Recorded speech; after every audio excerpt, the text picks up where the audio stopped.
मुरली अमृत की धारा है धारा, जो देती दुखों से किनारा। मुरली अमृत की धारा है धारा, जो देती दुखों से किनारा। भूले जीवन में हो जाए शिव बाबा मुरली में समझाए। भूले जीवन में हो जाए शिव बाबा। ओम शांति। आज की तारीख है 28 नवंबर 2023 के बाबा के साकार महावाक्य। मीठे बच्चे, ज्ञान है मक्खन, भक्ति है छाछ। बाप तुम्हें ज्ञान रूपी मक्खन देकर विषय का मालिक बना देते हैं, इसलिए श्री कृष्ण के मुख में मक्खन दिखाते हैं। बाबा ने प्रश्न पूछा, निश्चय बुद्धि की परख क्या है? निश्चय के आधार पर क्या प्राप्ति होती है? बाबा ने उत्तर दिया, नंबर 1, निश्चय बुद्धि बच्चे क्षमा पर फिदा होने वाले सच्चे परवाने होंगे, फेरी लगाने वाले नहीं।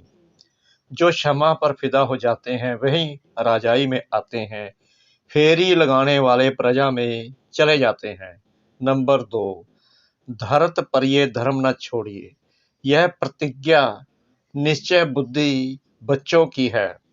वे सच्चे प्रीत बुद्धिमान देश सहित देह के सब धर्मों को भूल बाप की याद में रहते हैं।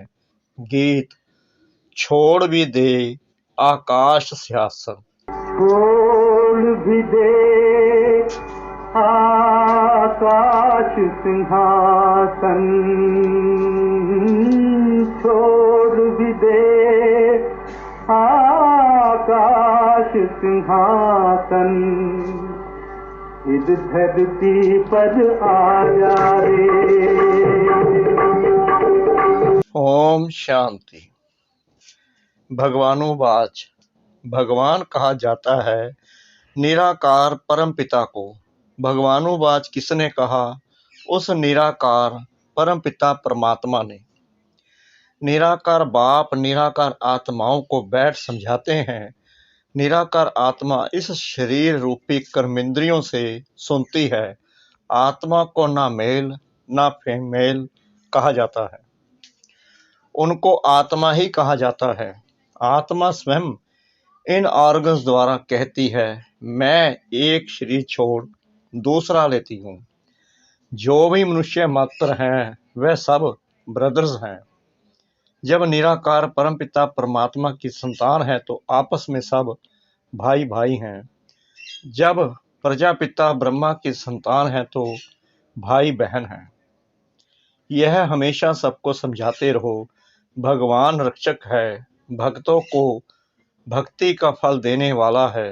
बाप समझाते हैं, सर्व का सदगति दाता एक मैं हूँ, सर्व का शिक्षक बन श्रीमत देता हूँ और फिर सर्व का सतगुरु भी हूँ। उनको कोई बाप टीचर गुरु नहीं।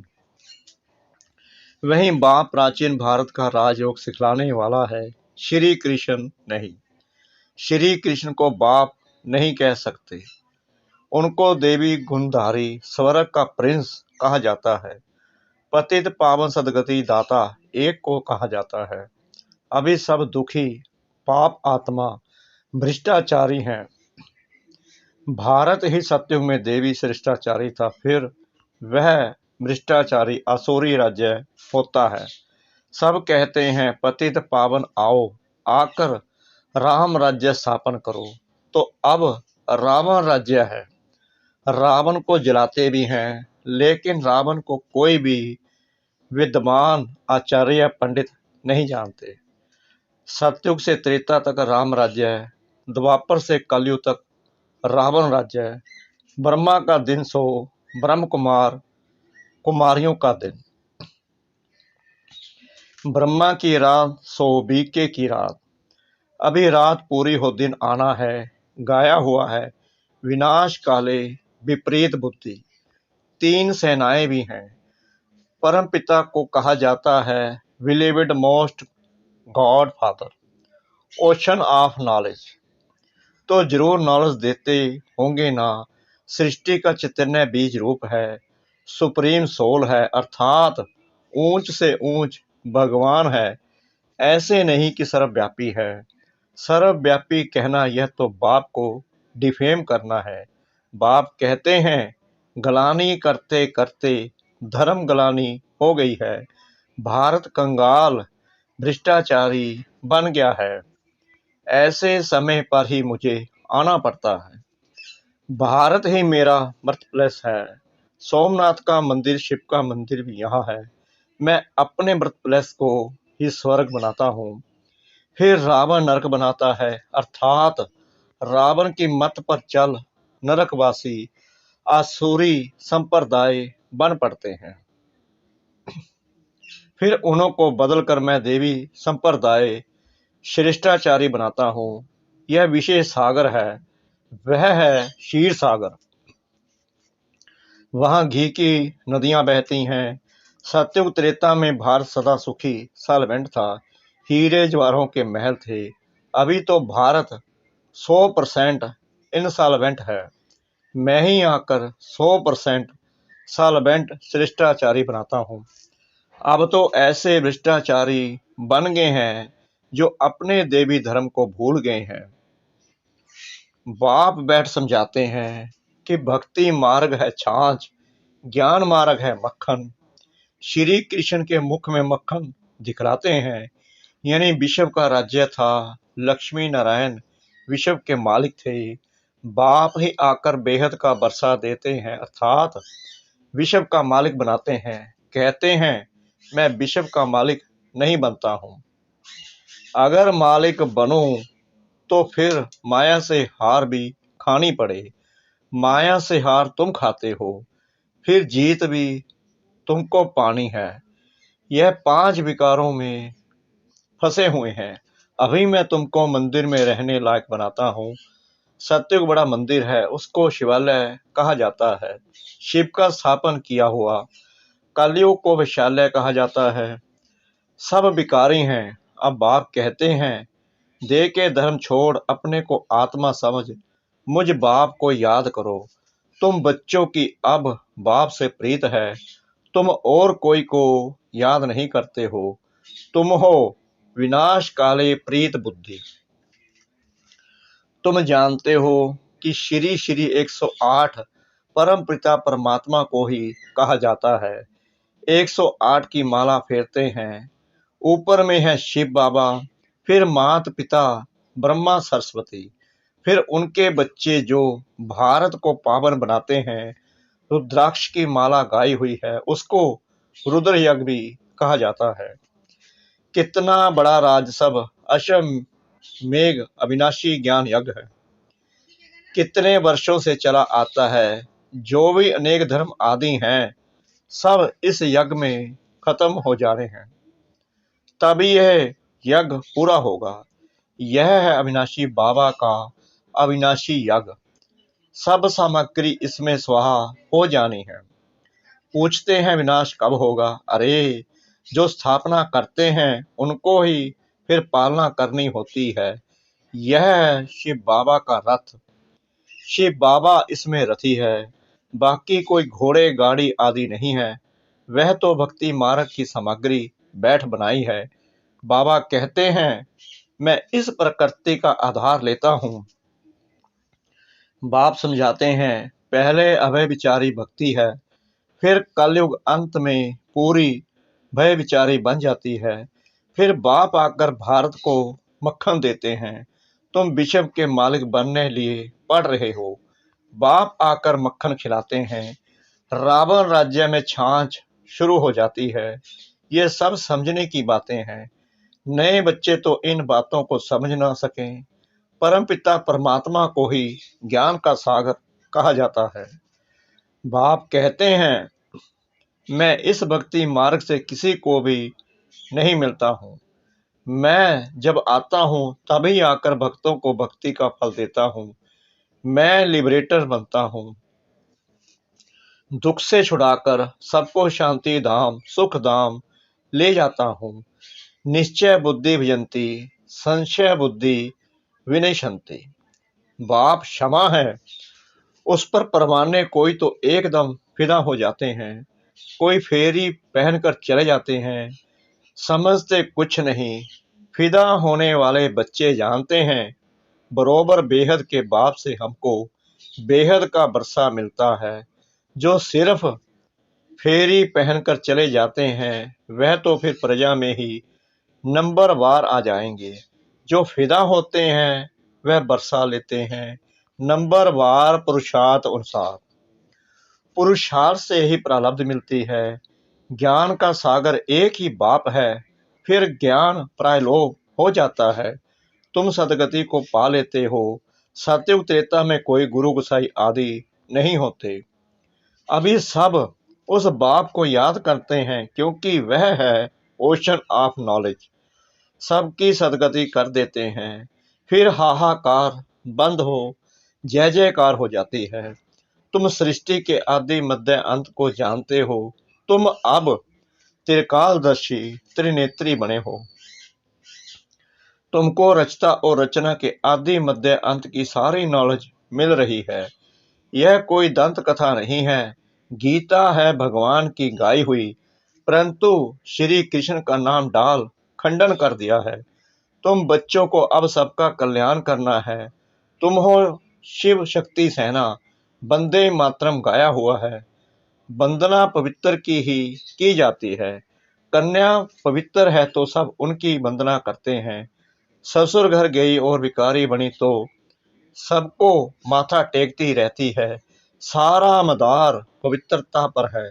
भारत पवित्र गृहस्थ धर्म था, अभी अपवित्र गृहस्थ धर्म है। दुख ही दुख है। सतयुग में ऐसे नहीं होता। बाप बच्चों के लिए हथेली पर भविष्य ले आते हैं। गृहस्थ व्यवहार में रहते बाप से जीवन मुक्ति का बरसा ले सकते हो। घर बार छोड़ने की कोई बात नहीं। सन्यासियों का निवृत्ति मार्ग अलग है। अब बाप से प्रतिज्ञा करते हैं, बाबा हम पवित्र बन पवित्र दुनिया के मालिक जरूर बनेंगे। फिर धरत पर ये धर्म न छोड़िए। 5 विकारों का दान दो तो माया का ग्रहण छूटे।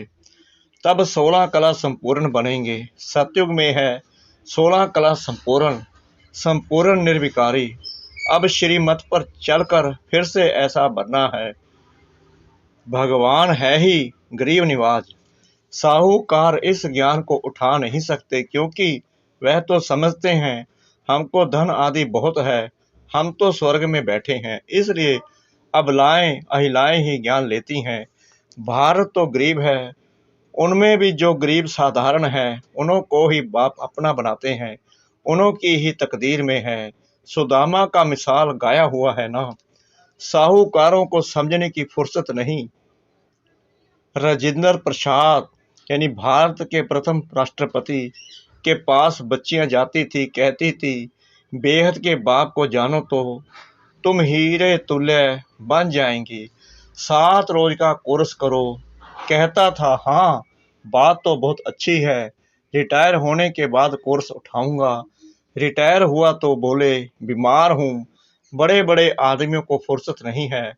पहले जब 7 रोज का कोर्स पूरा करे तब नारायणी नशा चढ़े। ऐसे थोड़ी रंग चढ़ेगा। 7 रोज के बाद पता चलता है यह लायक है व नहीं है। लायक होगा तो फिर पढ़ने के लिए पुरुषार्थ में लग जाएगा। जब तक भट्टी में पक्का रंग नहीं लगा है तब तक बाहर जाने से रंग ही उड़ जाता है। इसलिए पहले पक्का रंग चढ़ाना है। अच्छा मीठे मीठे सिकरा दे बच्चों प्रति माता पिता बाप दादा का याद प्यार और गुड मॉर्निंग।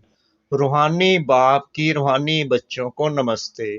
हम रूहानी बच्चों की रूहानी बाप दादा को श्रद्धा भरी प्रेम भरी नमस्ते।